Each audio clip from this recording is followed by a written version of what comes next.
All right, today we're talking about audience settings. This isn't the most exciting video. None of these are maybe all that exciting, but this one a little bit lackluster, but it's still important to know about these settings.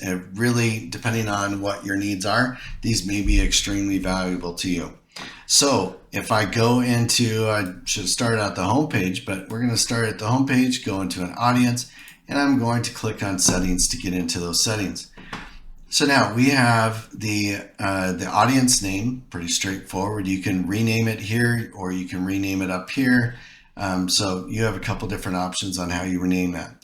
Now the subscription confirmation, what that is that's like a confirm to opt in, or a double opt in is a more industry standard term that gets used.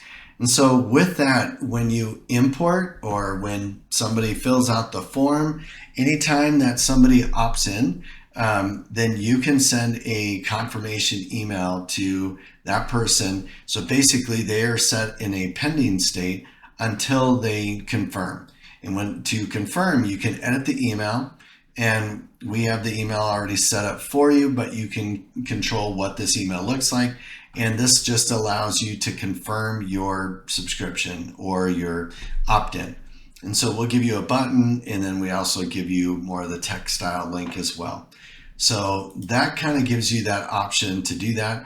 And then once they confirm, they're going to go to a confirmation page, and this is the confirmation page that you would be able to change. So you can control every part of the touch points for a contact to let them double opt in to your email. Now, with that double opt-in, some people argue for it, some people argue against it. It really is dependent on what your needs are. We'll have other videos that talk about the pluses and minuses of both, so please look out for those.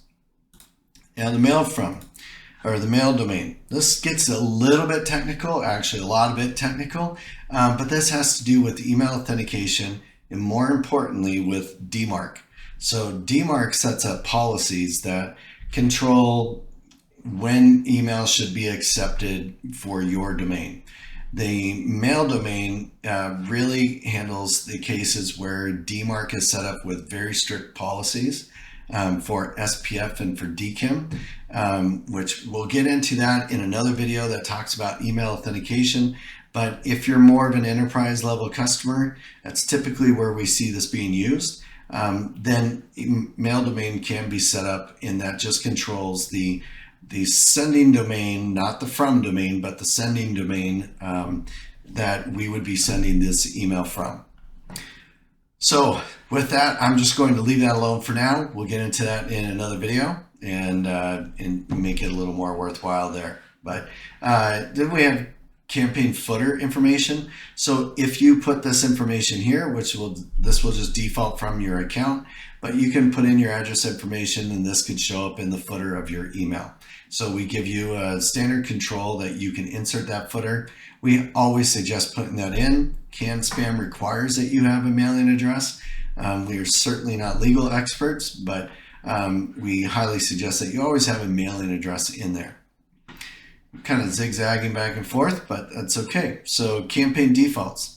So the campaign defaults is just, like it says here, is just the default from name and from email that is going to be used. So you can default what the from name and the from email is for any campaign that is sending to this audience.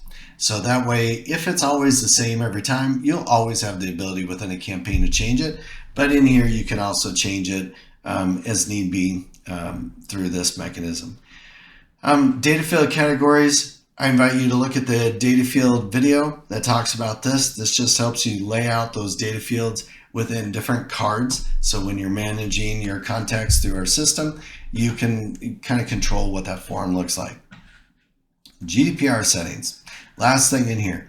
GDPR, especially, and this comes into play if you are sending out to European contacts, then you would want to have some GDPR information.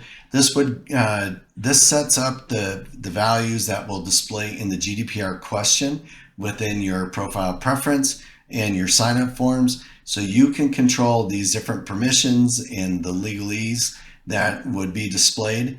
And then once you save this information, you can put that into your form. In that form, GDPR gets driven by these settings in here.